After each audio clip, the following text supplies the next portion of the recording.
Hello à tous et bienvenue. Aujourd'hui, on va évoquer une thématique d'actualité. Vous le savez, depuis le début 2022, on assiste à une multiplication des signaux d'un risque de krach sur les principaux marchés financiers mondiaux. D'un côté, la crise en Ukraine a déclenché une flambée des matières premières et pénalise le cours des actions et des indices. De l'autre, on assiste à plusieurs effondrements de projets de crypto-monnaies majeures tels que le Terra Luna qui engendrent une défiance et amènent une récession sur l'ensemble des actifs de la sphère crypto. Or, cette situation de baisse généralisée peut être une source d'opportunités intéressantes si vous savez comment vous en servir. C'est pour ça qu'aujourd'hui, on va vous donner des tips pour profiter des opportunités présentes même quand le marché est baissier. N'hésitez pas à liker la vidéo, c'est parti.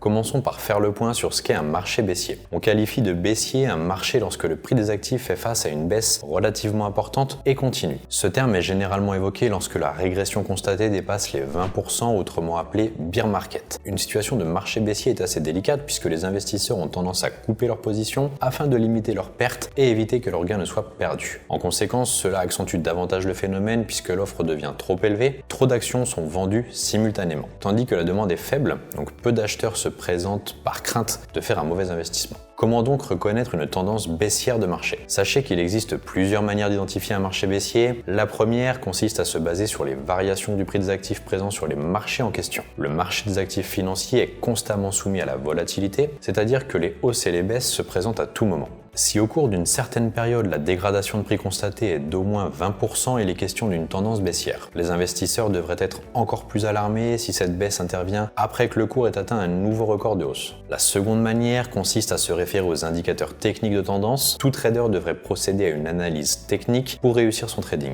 Il existe de nombreux indicateurs techniques et vous n'êtes pas obligé de les connaître tous. Parmi les indicateurs de tendance les plus efficaces, on retrouve notamment l'indicateur Ichimoku. Il vous permet non seulement d'identifier une tendance, mais également de savoir à quel stade de son évolution est cette tendance.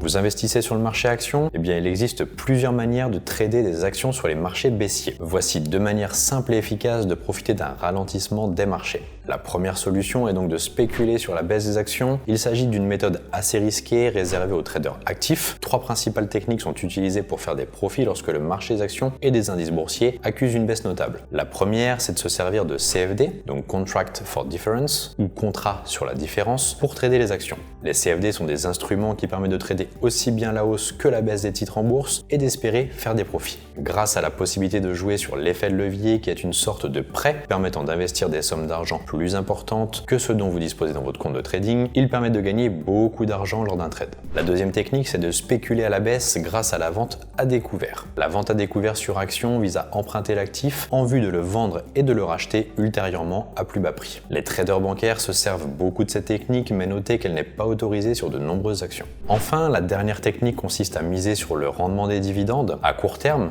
la baisse de la valeur des titres peut permettre aux actions à fort dividende d'offrir des rendements particulièrement attractifs, parfois au-delà des 10%. Vous pourrez donc en profiter pour acheter ce type d'action avec pour objectif de dégager un revenu passif et récurrent grâce au versement des dividendes. Maintenant qu'on a vu qu'une solution pouvait être de spéculer sur la baisse des actions, on va voir qu'il est aussi possible de moyenner à la baisse le prix d'achat des actions. Il s'agit d'une méthode à appliquer sur le long terme. Elle consiste à définir une moyenne des prix d'acquisition de tous les titres inscrits dans le portefeuille de l'investisseur. Dans ce cas de figure, l'investisseur ne spécule pas sur la baisse mais procède uniquement au rachat des actions durant la tendance baissière. Cela va contribuer à baisser le prix d'achat moyen de ses actifs, ce qui va lui permettre de faire plus de bénéfices lorsque la tendance sera de nouveau à la hausse.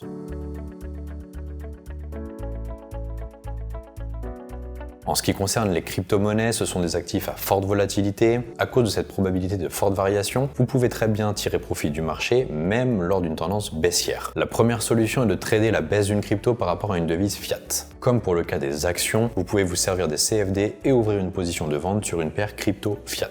Sur le marché des crypto-monnaies, le terme fiat renvoie aux devises traditionnelles ayant cours légal comme l'euro, le dollar ou la livre sterling. Il s'agit d'une des méthodes les plus simples et les plus efficaces pour spéculer lorsque le cours des crypto-monnaies est en baisse. Vous pouvez aussi trader la baisse d'une crypto par rapport à une autre crypto. Si vous souhaitez trader directement des crypto-monnaies avec d'autres crypto-actifs, vous pouvez vous servir des stablecoins, des crypto-monnaies dont le cours est stable et ne varie que très peu. Ainsi, il est possible de réaliser des trades crypto stablecoin pour jouer sur la baisse de la crypto-monnaie en question. Pour info, l'un des stablecoins shitcoins les plus souvent utilisés est l'USDT.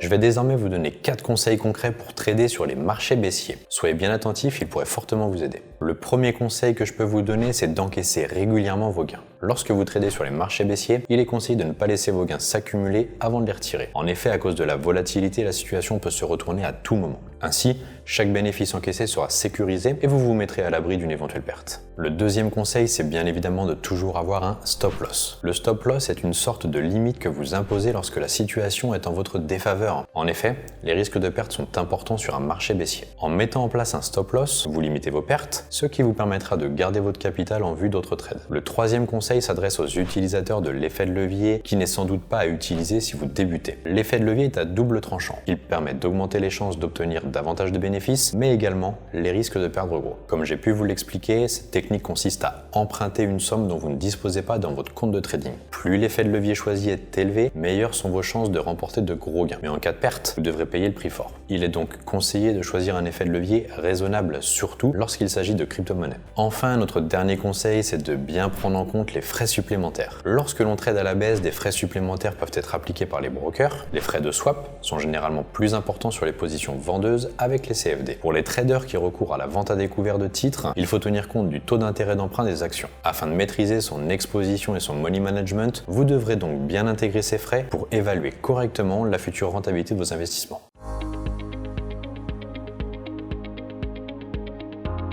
C'est déjà la fin de cette vidéo. Pour conclure, profiter des marchés baissiers est tout à fait possible. Il suffit de ne pas se précipiter, de bien analyser la situation, de mettre en place sa stratégie et de maîtriser votre investissement en tenant compte des risques auxquels vous vous exposez. Chaque décision doit donc être mûrement réfléchie, le hasard n'a pas sa place dans votre trading.